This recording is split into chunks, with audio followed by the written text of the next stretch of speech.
All right, folks, welcome back to DIY guitar making. We are doing yet another bench stream. And so for this one, I have a guitar that has been, sitting in the corner for a really long time. This is actually one of the first guitars that I ever built. It's not something as with virtually all of my early guitars, it's not something I'm, you know, especially proud of. There's a lot of issues and mistakes on this guitar. Um, I'm actually very glad to now be getting rid of this guitar because the thing is, guys, I have a lot of guitars just lying around from the early days. I have newer guitars lying around too, and those ones are for sale. But I have a lot of guitars that I basically can't sell from the early days of like learning how to build guitars back in 2010 when I was first learning how to do this. And this was actually a kit guitar build. So this wasn't even a real from scratch guitar build. So anyway, I'm happy to get rid of it, and it is going to my brother. So there are not many things you can do with your early work in guitar making, unless you're one of these guys who took an apprenticeship with a great master luthier like Irvin Samaji or something like that. In that case, once you got out of your apprenticeship, you were already a pretty competent builder, and so your first couple guitars out of the gates, from some guys like, I don't know, Tyler Robbins, and Jason Costal, their early work's great, but not so for me, because the way I started out, as with many of you guys watching this here, the way I started out was just by building guitars on my own and making all the mistakes. Okay, so that's one thing we're going to get to do today, is we can look over this guitar and look at some of those mistakes and talk about them. And let's see, let me make sure I'm actually live here. Yes. Okay. So talk to me in the chat here if you have any questions, or if you just want to say hi. It's another reason why I do this, is to be able to have a dialogue with you guys back and forth. Okay, so let's talk a little bit about some of the sins of this guitar here. Well, right off the bat here, I guess this just stands out. I lost these pins at some point, and so in pulling this out of the corner of a dark room where it was sitting, that was one of the first things I had to do, was just find 2 pins to stick in there.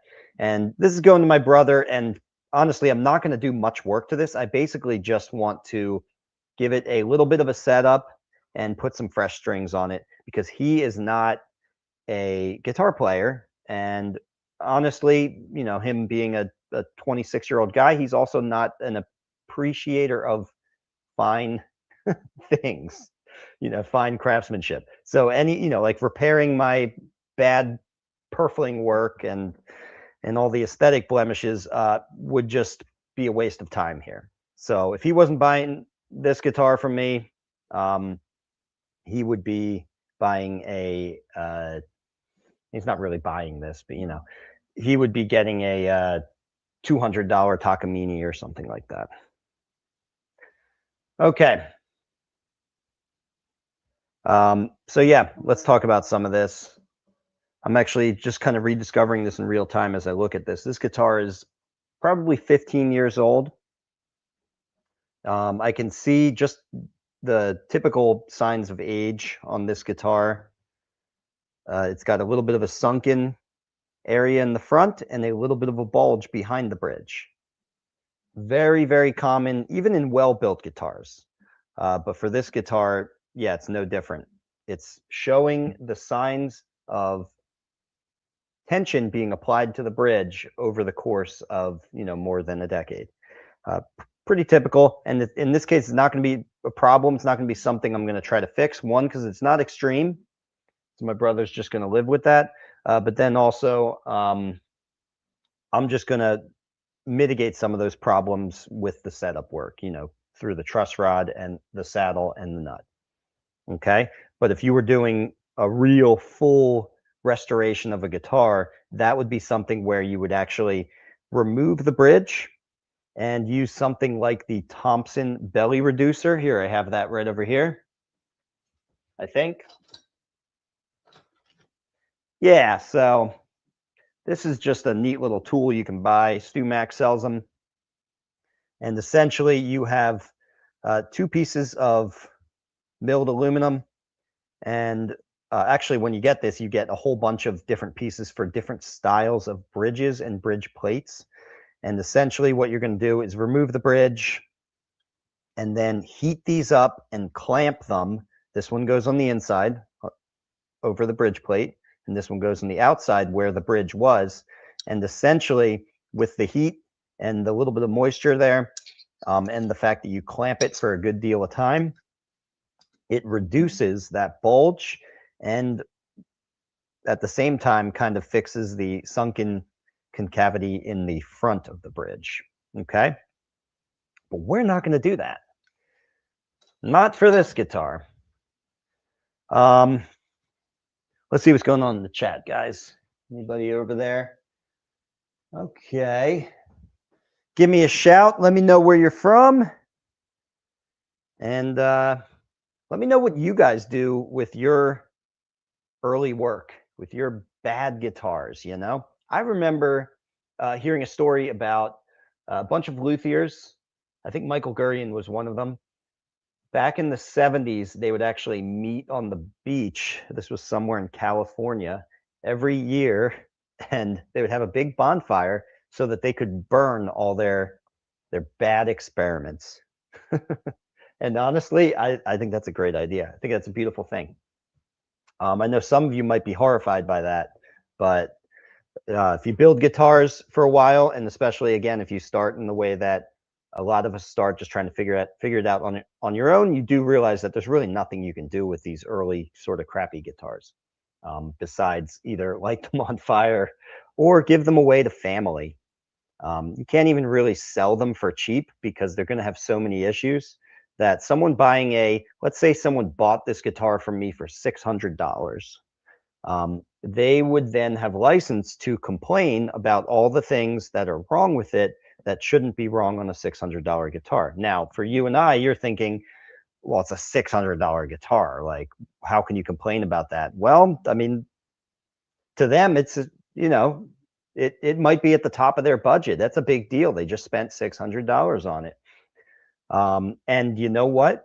A $600 factory guitar, say what you want about the materials used and some of the corners cut, it's at least going to function well enough for the average musician. There's not going to be some issue that's going to make you think that that you got swindled on the sale or something like that. So anyway, like, you know, like the purfling being sanded away right here. So this was one issue. Let's talk about some of these issues.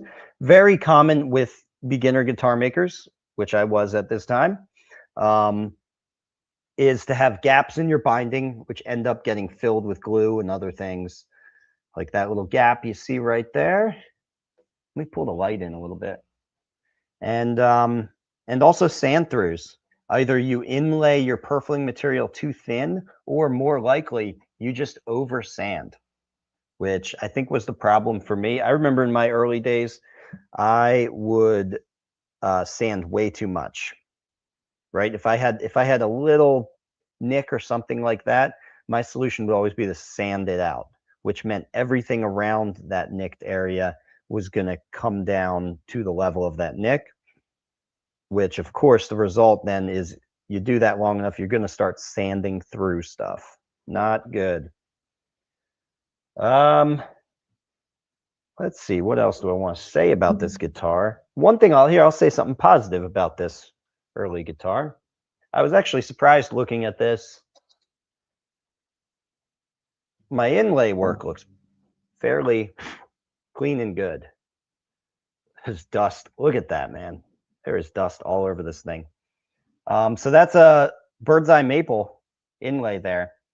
And, you know, I can see the little gappy areas in there, but honestly, nothing's very offensive about it. So I will give myself a tiny bit of credit there, but yeah, there's lots of, everything else is not great. The fretwork's not great. I can see the ends of the frets. Some of them are popping up just slightly. And the fretboard tongue is taking a dive. Again, another common thing, if you think about it, you have all this tension on the neck. And if your structure under the fretboard tongue is maybe subpar, or if the guitar is just old enough, if it's very, very old, 40 years old, this is kind of going to happen anyway. So again, you have all that tension pushing on whatever structure you have in the upper bout. And it's like a cantilever effect. So the neck wants the headstock wants to move up this way, which means that this part of the fretboard tongue going over the body is going to be putting downward pressure right here in the upper bout. And over time, this is the effect that has. Can you guys see that taking a dive right there? The fretboard tongue. All right, let's actually get to work on this thing. I'm just checking over here to see if anyone's got any questions in the chat. Yeah, so the way I have this set up right now, my computer's behind me, so I can't really see if you're talking unless I walk back there and check. So I'm just going to keep checking on you guys. All right, so first thing we'll do is just make sure this is strung up reasonably to pitch so that I can look at the relief.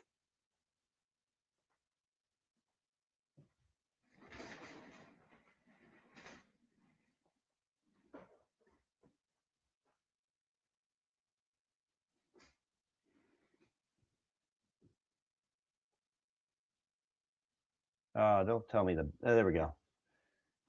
Thought the battery was dead on my little snark style tuner.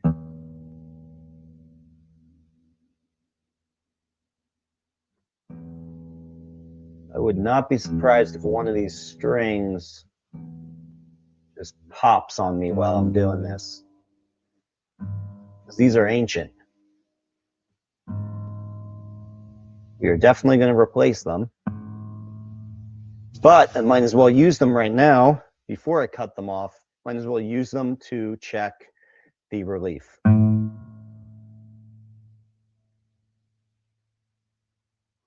And relief, of course, that's your truss rod, or your truss rod is what affects the relief.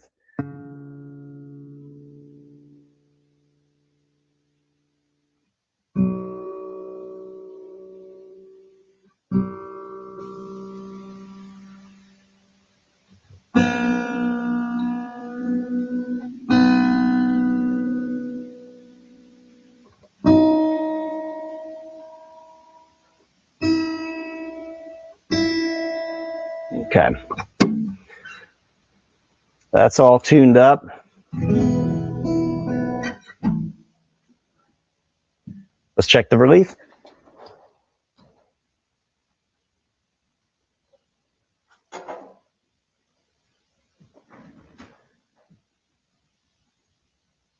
All right, so I believe this is a long scale.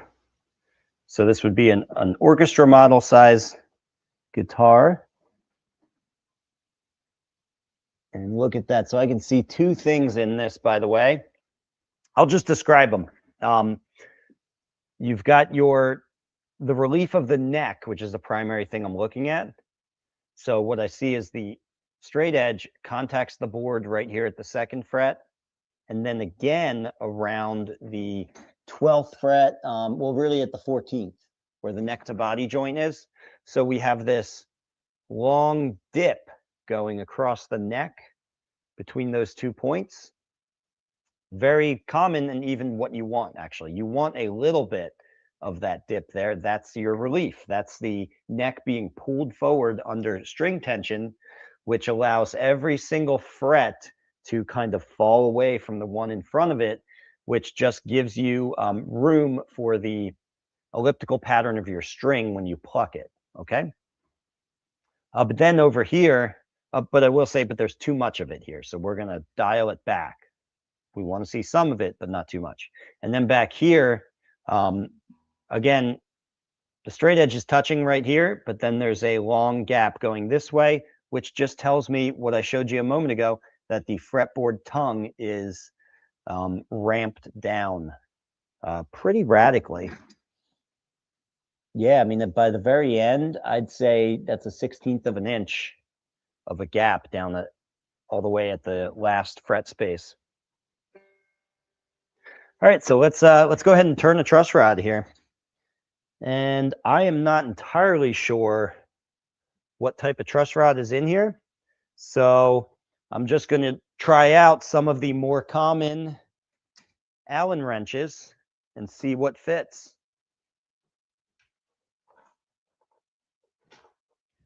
Why don't we try this one first? This is a 4mm. Yeah, 4mm Allen wrench. So we're going to get this in there. Just kind of poke around.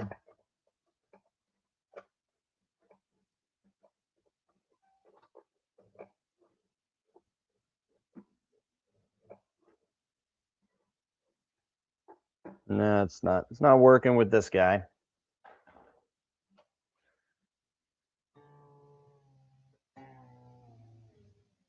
I'm going to go ahead and loosen the D and G string. Just makes everything easier.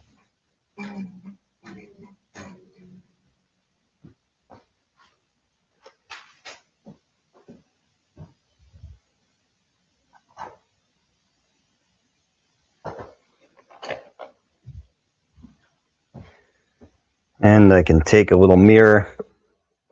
It's going to help me guess which wrench to use a little easier if I can just see. Yep, there it is.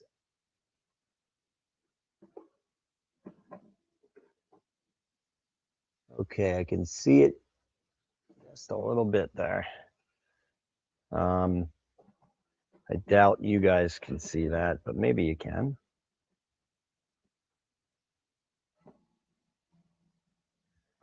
All right, I think I know what I need.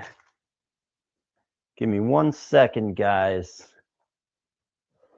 Let me know in the chat if the audio is coming through clearly and the video's working.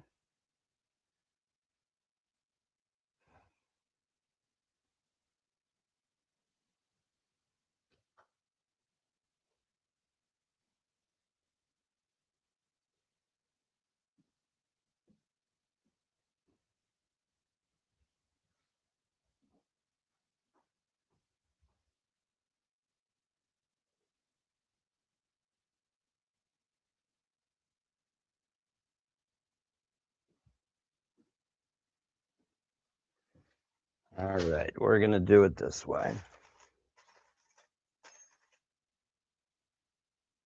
I truly need a better organization system for my Allen wrenches.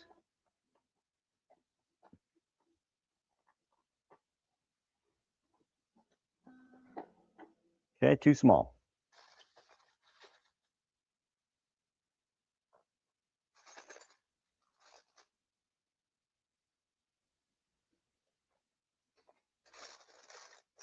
What's funny is actually I know I have the right wrench downstairs, but I'm tethered to my computer by my lavalier mic right now. So I actually can't go down there and get that, which is the reason why I have to find the right one right here. Won't take me long.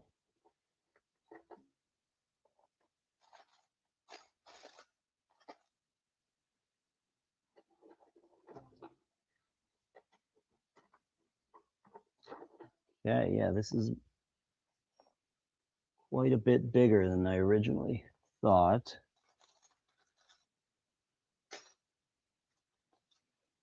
Try this 5mm. There we go. That's it. Okay, and I can even double check that I'm in there with my automotive inspection mirror. Yeah, appear to be in there. And sometimes on these small Allen wrenches like this, it's hard to get your fingers on it to turn it. So I will use a set of pliers, which I have right here, to just grip this thing. Now, you never quite know where a truss rod is in its history of being turned. And that's true here too, because this is a very early guitar for me. I might have already turned this a whole bunch of times. So you always want to be a little bit conservative. So there I just did quarter turn, and it felt good. I didn't feel like I had to really yard on it to make it turn, which makes me confident that I'm not damaging anything, that I'm not essentially at the end of the range of adjustment for that truss rod. Because that's really the only concern, is that someone would have already cranked this truss rod like 7 or 8 times, because they've maybe weren't taking care of it, and every year they would just have to correct the seasonal movements that happen on the neck, to the point where they actually reach the end of the threads on the truss rod. And at that point, you could be putting too much force on it and over cranking the truss rod and actually permanently damaging it, which would be a very costly repair to get the fretboard off and get the truss rod out. All right, so now I always give this a little bit of corrective help just by pulling on the neck very gently. I cannot stress to you enough how gentle that pull on the neck was. And that just helps the truss rod to actually translate the adjustment you made into the truss rod into the wood of the neck. It's going to happen over time anyway. You're just speeding it up a little bit by pulling on the neck. And that way we can check it right away. And let's see where we're at. Looks much better, but still could use a little more. Why don't we actually take a measurement here? So I always keep a little feeler gauge just hanging on the wall here. This is a 5/1000ths of an inch at the tip here feeler gauge, and 7/1000ths of an inch here on the body of the feeler gauge. So some feeler gauge sets you have will have 2 thicknesses on the same piece, and I kind of like that, because this is very helpful to me, because this is right in the range of what I want to see. I'm happy when the relief is anywhere between 5 and 10/1000ths of an inch. Okay. So with this, with the front portion of the feeler gauge, I can see if I can't fit that 5 right at the front there, then I know I'm too flat. Okay. And too flat is actually a problem. So I'll actually go lefty loosey on the truss rod. I'll turn it to the left. Now, if I can fit this whole thing under there and very loosely and easily, then I can kind of guess that I'm above 10/1000ths of an inch. And then I'm going to turn the truss rod to the right, because turning the truss rod to the right corrects a forward bow. Okay. So right now we are at, I'm going to check at the 8th fret. This fits very easily with quite a bit of space. So yeah, I can tell I'm above 10/1000ths of an inch. So let's give it another turn.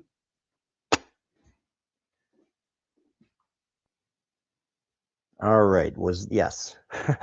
I should put away these other Allen wrenches, so I don't get myself all mixed up again.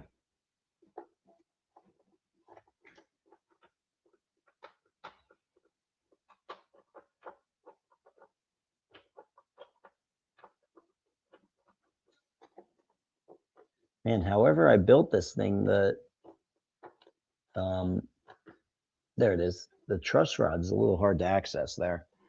Let me check out you guys for 1 second here, because I realized I don't even have the chat up. There we go. Okay, yeah, we got people in the chat. Sorry about that, guys. Hi, Eric. I'm here. Greetings from Montreal, Canada. Yeah, welcome back, Sweet Croco, however you say that. I've seen you here a couple times. I appreciate it. Hi, Eric. This is from Jay Deluce. Hi, Eric. Great that you're so focused into your art. And then he corrected that to say craft. Well, that's the same thing, man. Arts and crafts, that's what we're doing. Why is life so painful? I can't answer that one for you. How do you find the desire to wake up every day? Okay, I don't know what's going on there, dude. Feel like we got some kind of weird bot in the chat with that one. All right. So let's give that a turn.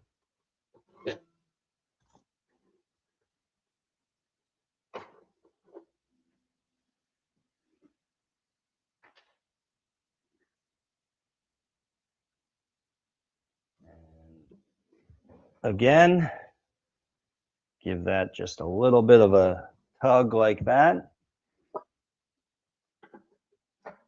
Set up my notched straight edge. Check it out at the 8th fret. Still a little bit more. So that last turn I did less than a quarter turn because I know I'm getting close. And here I'm going to do the same thing. That's really, for the most part, all you want to do is, I'd say quarter turns and 8th turns. Just so you don't overdo it. Now, if you do overdo it, of course, you can just back it up a little bit. Okay.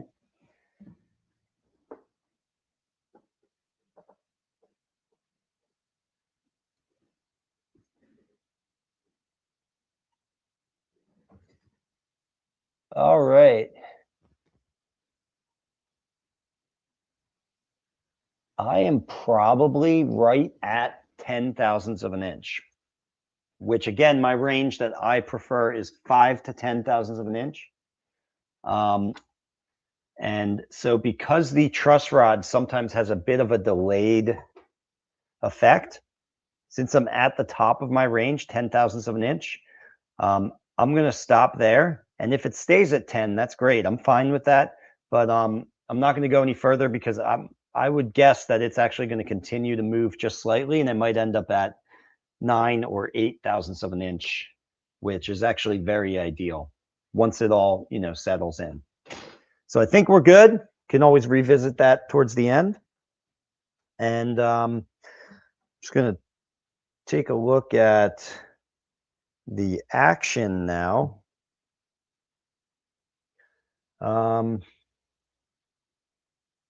Yeah. Let me get some measurements for the action, and we'll talk about that just a little bit.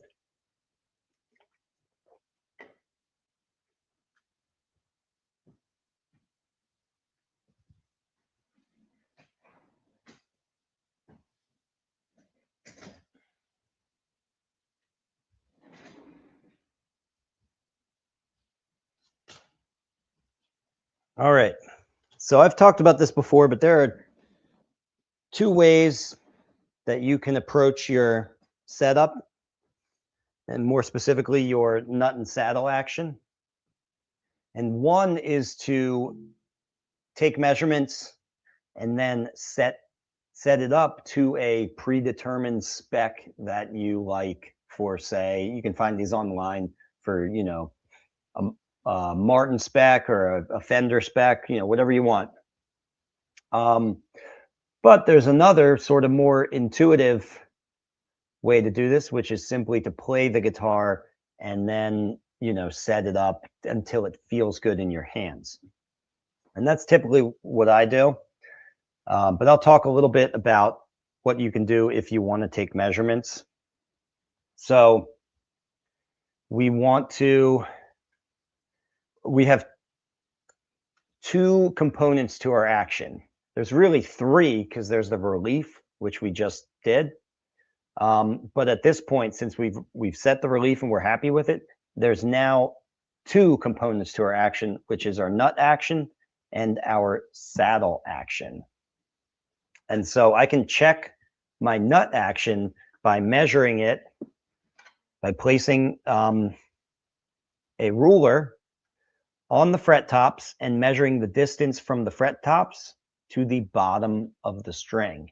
And I would do that on both the bass side and the treble side.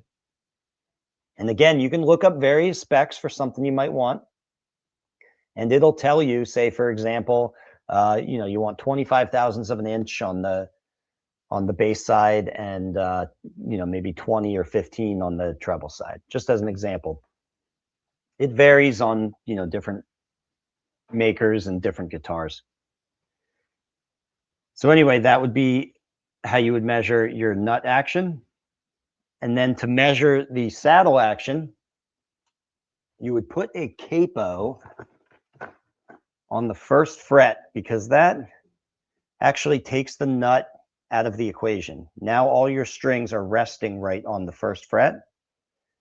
And then you can measure your action at the 12th fret. Okay, and the reason to do it at the 12th fret is because there's a very easy mathematical relationship between your measurement at the 12th fret and how much material you need to take off the saddle. And it's as simple as this. If you measure, let's say you want your bass E string to be at 90 thousandths of an inch and you measure it to be at 100 thousandths of an inch, which tells you, hey, I want to come down 10 thousandths of an inch at the 12th fret. Well, what that means is at the saddle, you want to take off whatever that amount you need to come down, you want to take off double. Okay? So if you wanted to come down 10 thousandths of an inch at the 12th, you want to remove 20 thousandths of an inch of material off of the bottom of the saddle. So we would take the strings off, pull the saddle out, and sand the underside of the saddle 20 thousandths of an inch to make up that 10 thousandths of an inch at the 12th. And so that's that. Now what I'm going to do is just kind of do this the quick and dirty way that I talked about in the beginning, which is simply to play the guitar. I got to get tuned up again at the D and G string. It's to play the guitar and just make the adjustments based on how it's playing. And I'm going to explain it a little further than that, because that sounds very ambiguous, of course.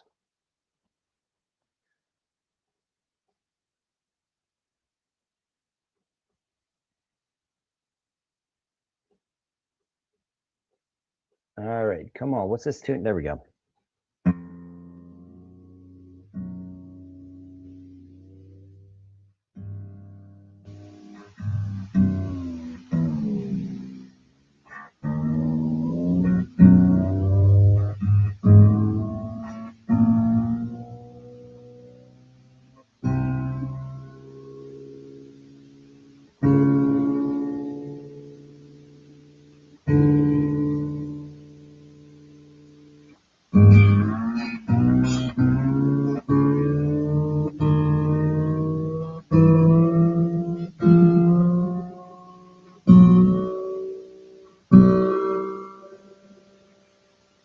There we go.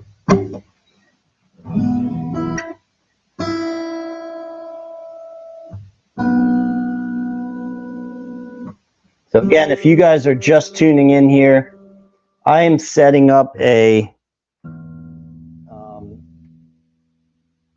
not so great guitar that I built. I mean, it's not terrible. It's one of the first guitars I ever built, actually. But I'm setting it up for my brother who's just getting into playing guitar. He wants to start. And so I'm just setting this up so that it's nice and playable for a beginner player. I'm not worried about, some of the aesthetic blemishes on this guitar, because he's not worried about that. Okay.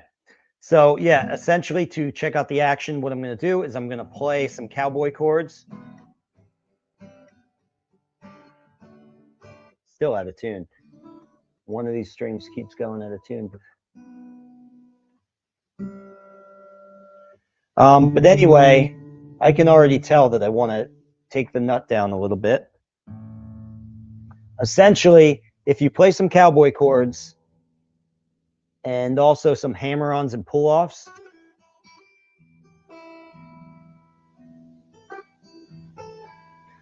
That is basically your nut action that you're feeling. If you feel stiffness there, that's the nut. Alternatively, if I play bar chords, then I'm more or less feeling the stiffness at the saddle. Or if I just do some scales and runs, again, stiffness is at the saddle, and man, I could barely even I can barely even play the guitar up here. That's how bad this is right now. So yeah, we're definitely going to lower the saddle, and we are definitely going to lower the nut a little bit. The nut isn't so bad as the saddle, but we're going to do both of them. And I might also recheck that relief now that it's had time to settle in, because seeing how bad the nut and the saddle are, or how just bad the overall action is, I'm going to actually want to be on that lower side of the relief, that 5/1000 of an inch. I want to be closer to that, just to compensate for most likely what's causing the high action here is the torque of the bridge. The bridge when the bridge gets pulled up like this and you have this little belly bulge behind it, your action raises up with it. So again, we're not, in this case, in the business of fully restoring this guitar and, giving it a bridge reglue or a neck reset or anything crazy. We're just trying to make this thing playable so that my brother, who, wants to learn to play guitar, but let's be honest, probably isn't going to, care for and respect this guitar as if it's a, luthier built guitar, just so that he can play it, All right, what do we got going on in the chat here? Okay, we got Kink USA. All right, so I'm going to cut these strings off now. So I'm just going to kind of loosen them a little bit, just so that when I cut them, they don't pop off and, I don't know, hit me in the eye.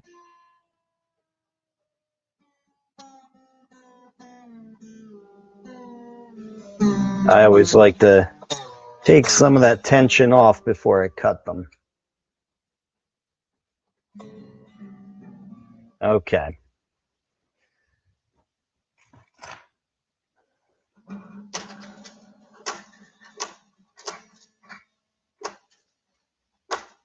Very pleasing in a way to just chop strings off like that.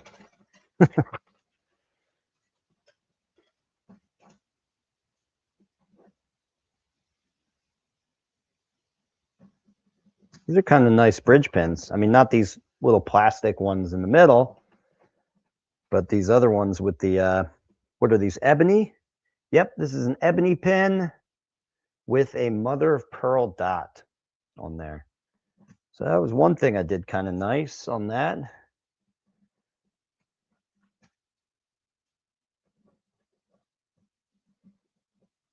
All right, sometimes this E string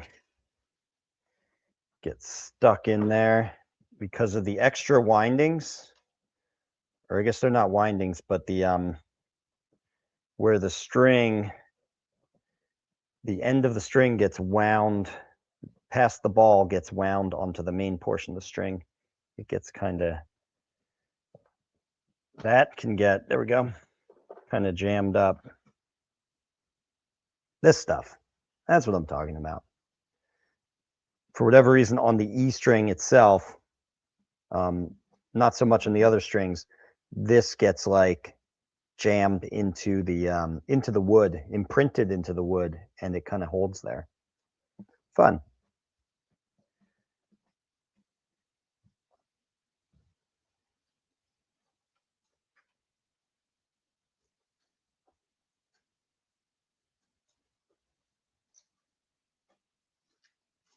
And so we're going to give him brand spanking new strings. And I'm thinking a set of 12s. Because you know what? He doesn't know what he wants. He's a brand new guitar player, and 12s are, I think, the best.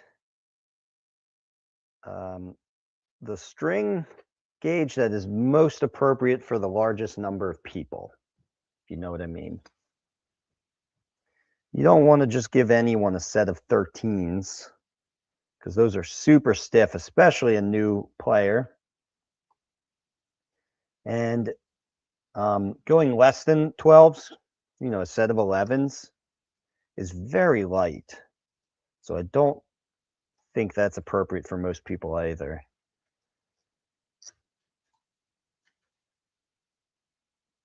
So we're setting them up with 12s.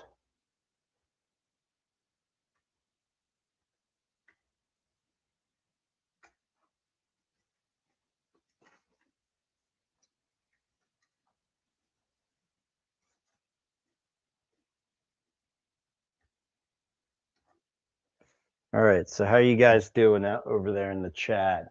I have not had bots in the chat before. I didn't have not had to deal with this before. I don't know. I guess you can remove people from chats. I don't know. Either way, I don't have time for that. So let's go ahead and get the new strings. Oh, they're right here. So we got Diodario Phosphor Bronze.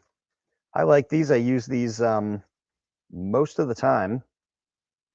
What I had on here previously, I think I recognize as Martin used to sell these flex core strings, I think they were called. You know, those strings with the silver windings, which I never really liked, I must say.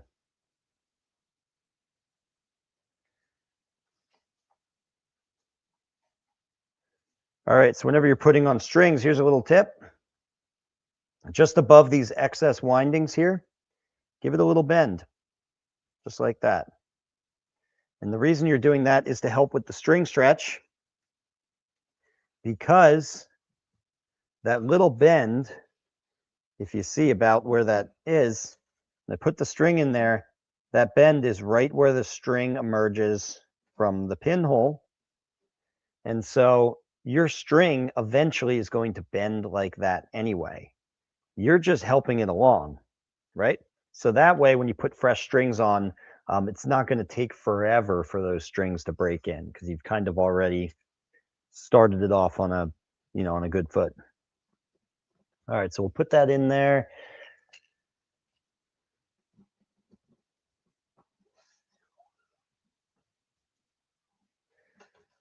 And we'll string this up. I'll try and get through the strings pretty quickly here, guys. So I'm doing this my usual preferred way, which is to measure out this much for a 4-finger span at the center of the fretboard. That gives me my slack. Then I pre-cut the string, bend the little nub right there, then bend the other side, forming a Z shape. And then I'm just going to wind the string on. With the first pass, the nub goes under the string, and then for all the other passes, that little nub goes over the main portion of the string. And that is what we call a friction hold. So the string is not actually tied. It is just held on by the friction of the windings rubbing against each other. So you can only do that kind of tie on the wound strings. You can't do that on the E and the B string on an acoustic guitar because those strings are just plain steel strings, no windings.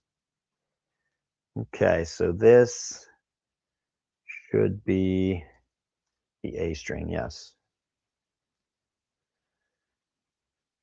All right, guys, give me something in the chat here while I'm tying these strings. Listening from Philadelphia, Pennsylvania. Okay, awesome, man.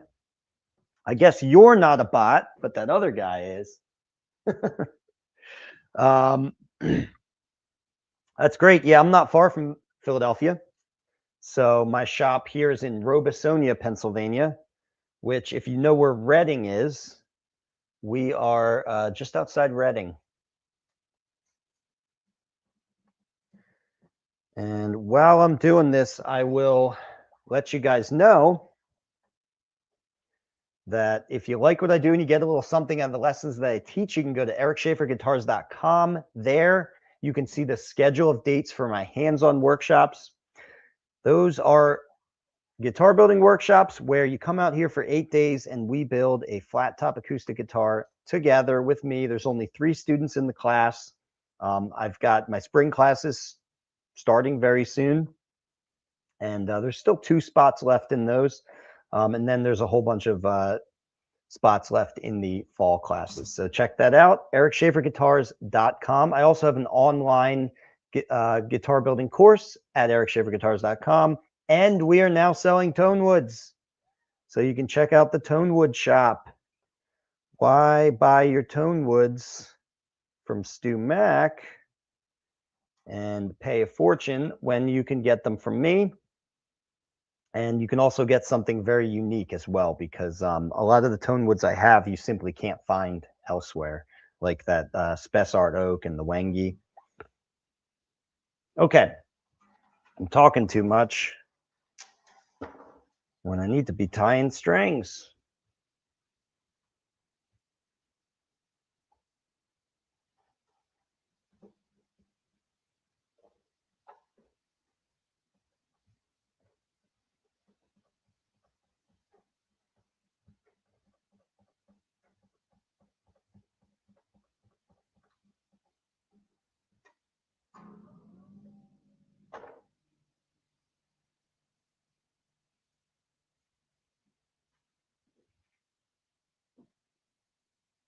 All right.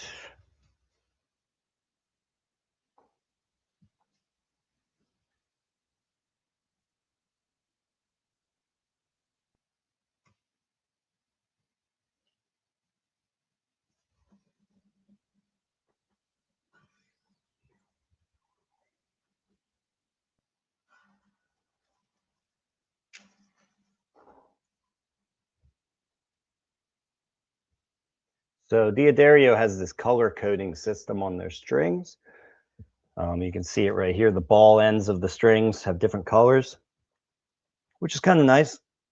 You can, at a glance, know that you're tying the A string or the D string.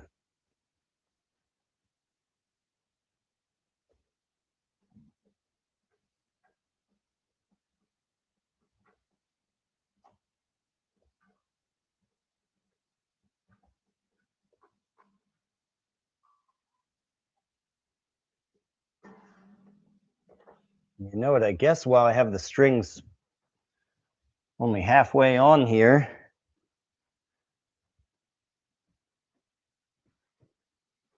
I should brush off this guitar.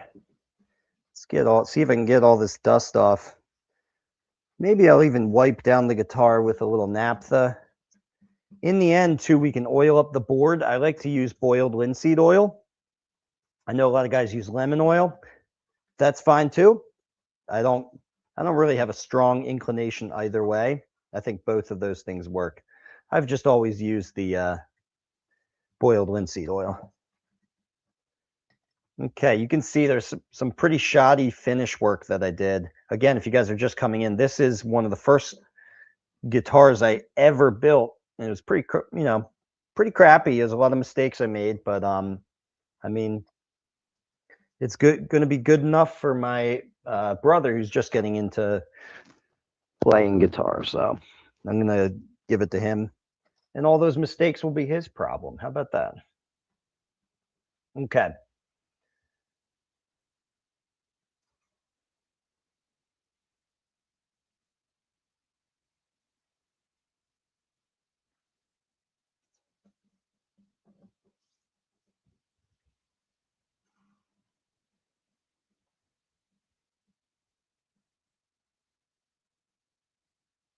So now for these 3 strings, I'm going to do a tie.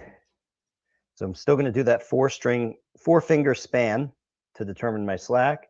And then I'm going to aggressively kink the string and wrap it around the post and then around the main portion of the string, forming what in the knot world is called a bite around the main portion. So this is an actual tie because the treble strings don't have windings. Now, the string I'm putting on right now, the G string, does actually have windings, but they're so small that you might as well just treat it like a plain steel string. And sometimes on some guitars, the G string doesn't have windings. Sometimes it is a plain steel string. Okay, cut off the excess, just like that. Don't cut it too close to the bite. Leave a little bit of space there.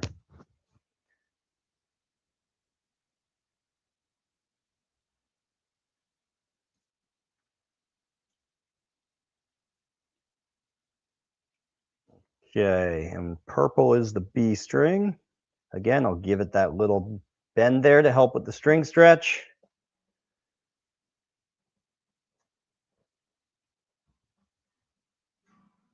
And we're going to tie it. So once I get all these strings on here, kind of loosely, we're going to take the nut and the saddle out and just bring those down a little bit.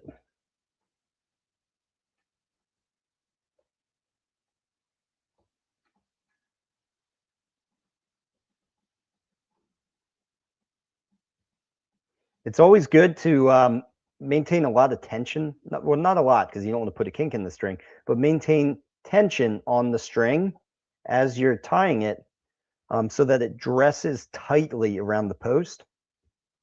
Otherwise, that string will dress itself over time, and it's just going to be frustrating having to constantly tune and retune your guitar over the first, couple days when you put on fresh strings.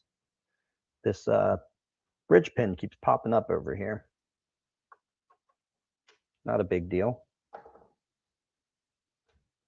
So what we're seeing today, guys, is kind of like, which I think comes up a lot in repair work, kind of like minimal, the minimal necessary to get something up and running. A lot of, especially, beginner guitar players, that's all you want to do for them, right? And that's all they can afford to have done to their guitar, especially if it's a very cheap guitar. And it's good to be able to do that, to be able to discern where to stop on a setup, right? To not put too much effort and labor into something that you're just not going to get the value out of.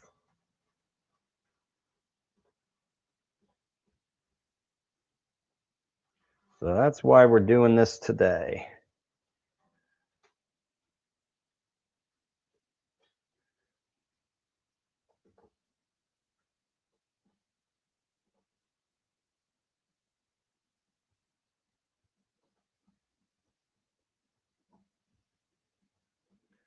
All right, and there's the last string. Now the nut might just be resting in here, or it might have a dot of glue under it. In which case, if it's glued in, and hopefully it's not glued in well, because when you glue in a nut, if you glue it at all, because you don't have to, but when you glue in a nut, really all you want to do is put a single dot of glue in there so that when you do want to take it out for a setup, all you have to do is give it the smallest little tap with a hammer. Just a little love tap to break the bond of the glue. But again, this is a guitar that I made like 15 plus years ago. So who knows what I was doing at that time. I'm hoping I didn't glue this sucker in here. Ah, there we go. Came right out, just a little pressure. Oh, I can see there's a shim. Look at that. So at some point I shimmed this up. So we're actually going to sand this down a little bit, but possibly to the point of removing that shim. So that's interesting. Okay. I didn't look too closely at my fretwork when I was playing the guitar. One thing I'll naturally do when I'm playing to evaluate a guitar is I'll do some heavy attacks on the guitar here and there. I'll give a good hard pluck onto it. Not anything unreasonable that I like would never do, but really like a hard pluck that I would actually, if I was like really into it and actually at sort of like a big moment in the song where you're bearing into the string, that's the kind of pluck I would give. And I'm checking to see if when I'm playing at that heavy attack, if I can induce just a little bit of buzz. If I can, that's not a bad thing.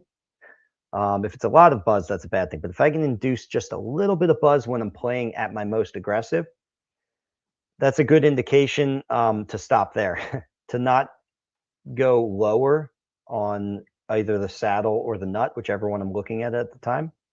Because if I go just a little bit lower, what that's telling me is that now that tiny bit of buzz that I get at my aggressive playing is going to migrate to my medium playing, right? And you don't want that. You don't want to be playing softly and have the strings buzzing. That's just no bueno. But most people have a little bit of, you should actually have a little bit of tolerance for a tiny amount of string buzz when you're laying into those strings. Again, at that most aggressive moment. Okay. So I got this. Let's get the saddle out as well. Just loosen this one up right here.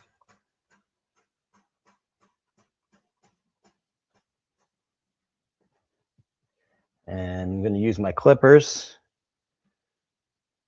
Sorry, I guess I'm not centered over the camera. There we go. And use my clippers to kind of pry this up. And good, that comes out pretty nicely.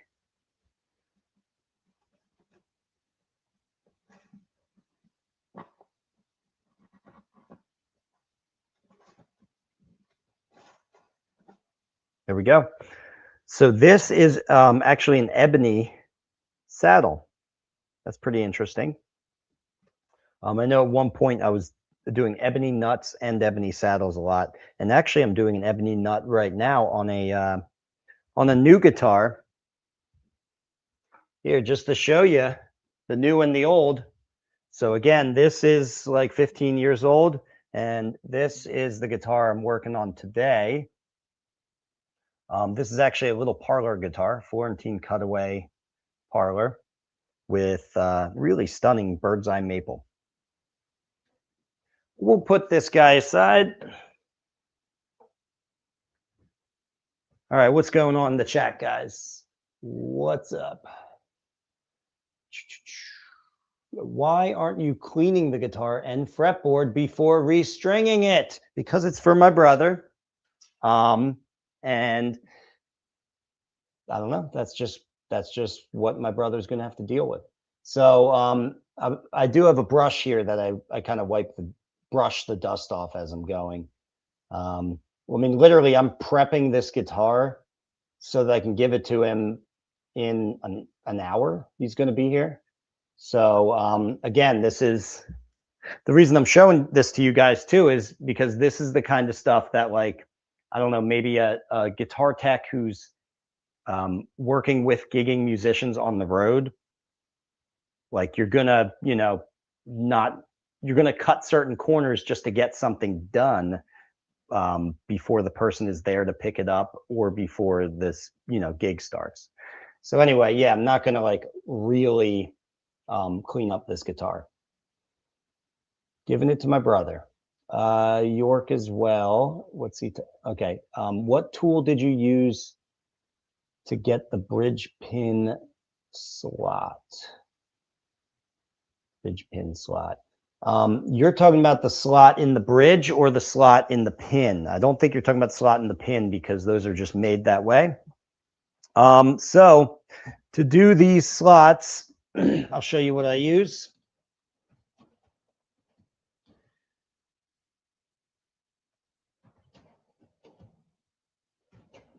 And it's right over here.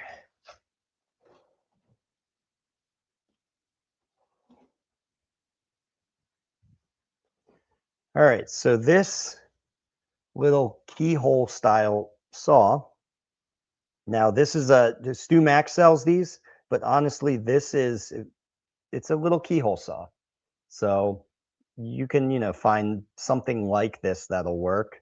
The kerf of the saw is relatively important. I'm trying to see if I have my calipers nearby to tell you what this kerf is, but it's I think it's 58 thousandths of an inch. So as long as it's something like that, it's close to a 16th of an inch.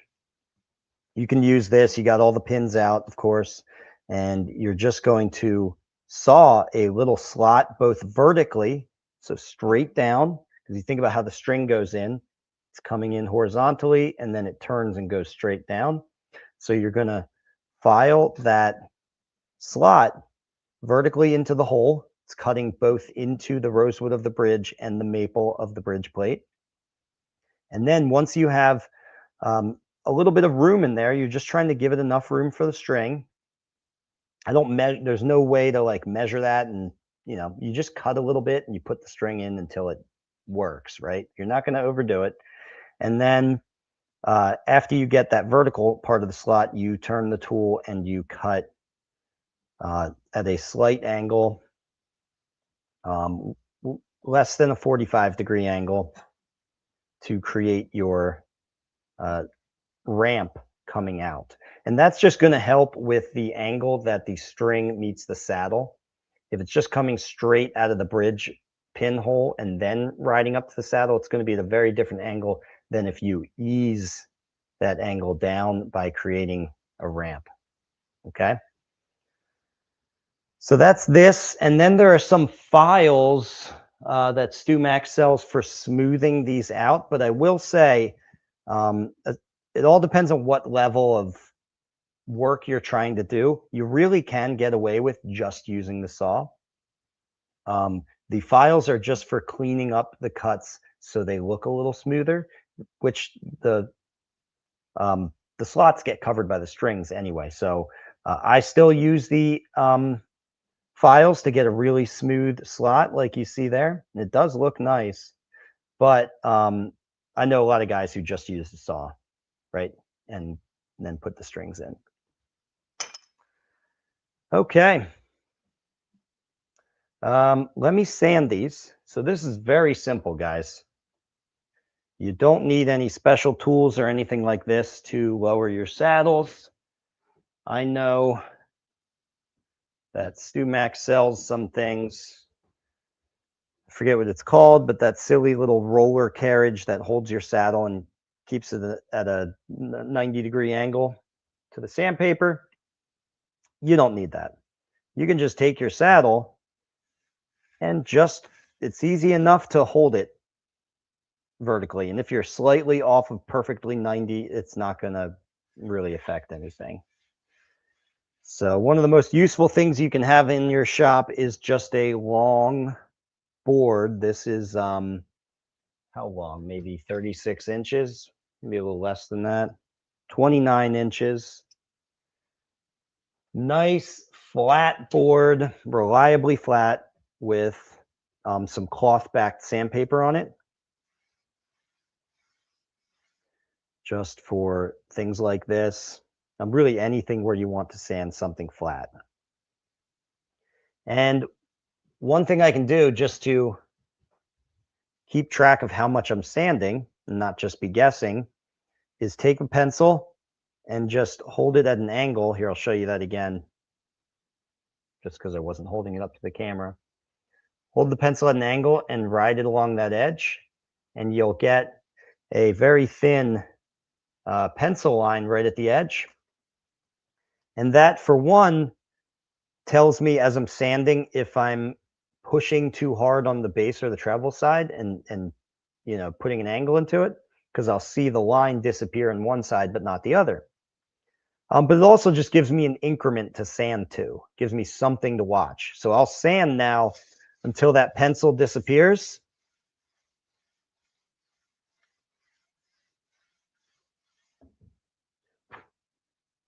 And it shouldn't take too long, especially on this ebony. So I'm used to, you know, doing this with bone nuts, but this is actually an ebony saddle.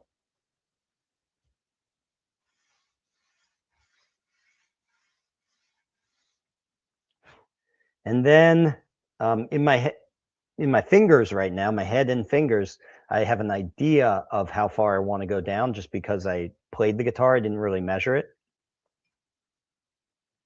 And so I am feeling like maybe I do 2 rounds of removing that pencil line. No, I'm going to do 3 rounds. I'll do 3 rounds of removing that pencil line, and then we can put it in and check it and see how it is.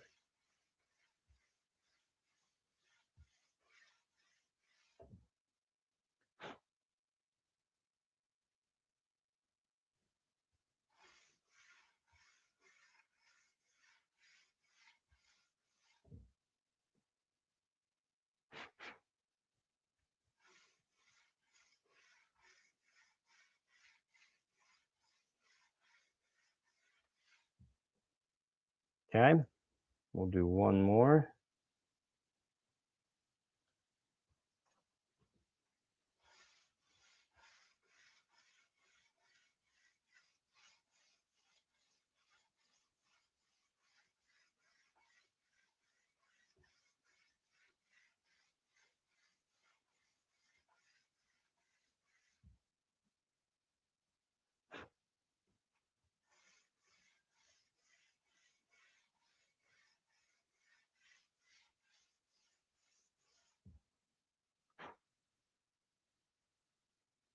All right, and then before I put this in, I always just knock the edges off the bottom, because through all that leveling, I've squared up the edges, and now when I try to put it back in there, if there's any sort of little round over at the bottom of the channel, or even just a piece of dust or something settled in there, it's not going to be able to seat at the bottom because it's going to be, you know, bumping into that round over or that piece of dust. However, if you just ease the corners off of this, it's going to be able to fit in there no problem. So again, it's just kind of softening the edge of the bottom of the saddle. Okay, and this goes this way. All right, so that's going to go back in there. We'll be able to check that, and it's getting pretty low in the bridge, but I don't think we're not in the territory of turning this into a sitar accidentally yet, which we don't want. So again, one other issue with this guitar, and again, we're just doing quick and dirty work. This isn't always the right things, is that the bridge is torquing forward a little bit. Sounds like I'm saying twerking when I say that. Torquing. It's levering forward from the tension, which if a guitar is old enough, you'll pretty much always see at least a small amount of that. But here there's a good bit of it, which does raise the action. On the other end too, the fretboard tongue is pushing into the upper bout and creating a sunken area here as well. So we have sunken top in this zone, sunken top in front of the bridge, and a bulging top behind the bridge. All very typical signs of age for a very old guitar. Now this guitar, not being very old, but being like 15 years old, that would be signs of age plus signs of, you know, less than perfectly competent luthery, which I'm picking on myself there. This was one of the first guitars I ever built. So this was, you know, this is not work I'm proud of. And that's why I'm giving it to my brother, so he can deal with all that. Okay. Oh, right. I just put the nut in. I don't know why. Because we have to sand the nut. All right. So I'm going to sand this real quick. And I was doing this in front of the camera here a second ago, but I'm actually going to do this behind me. And here I'll turn the camera so you can see, because that's how I normally do this. It's just a lot easier. I have these radius dishes over here, and it's easier to rest the board on the radius table.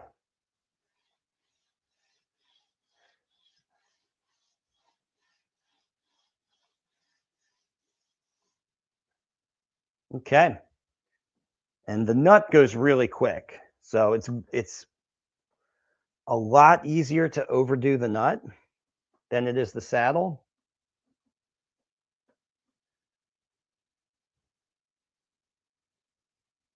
Because again, with the saddle, you have that 2-to-1 relationship between your measurement at the 12th fret. Whereas with the nut, it's a pretty quick and direct proportional lowering of the strings as you're removing material off the bottom. So you don't want to sand a lot off of the bottom of the nut.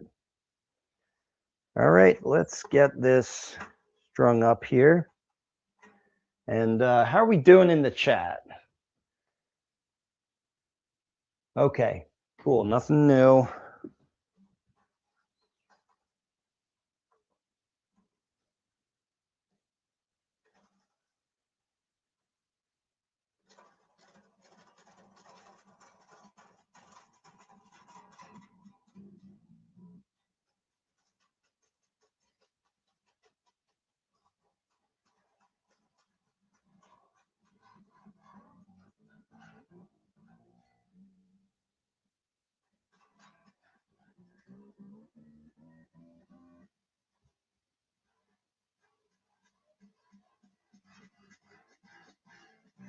Yeah, my younger brother is not going to care in the least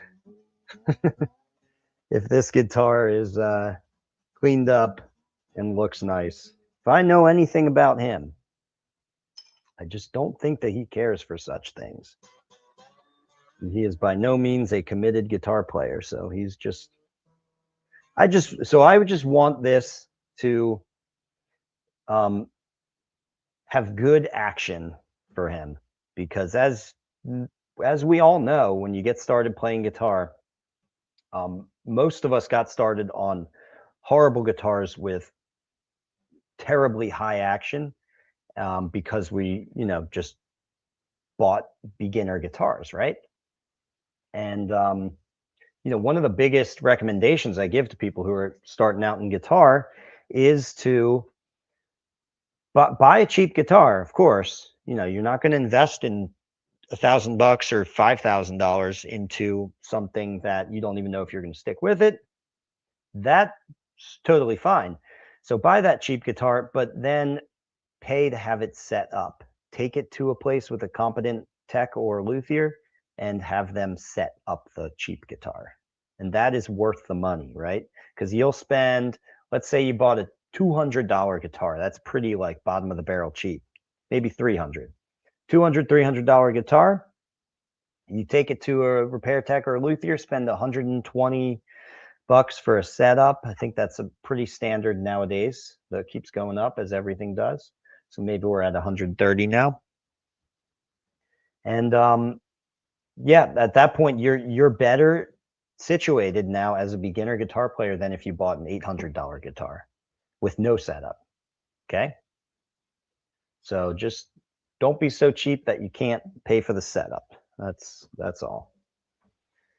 All right. And we are going a little long here. Let me see if okay,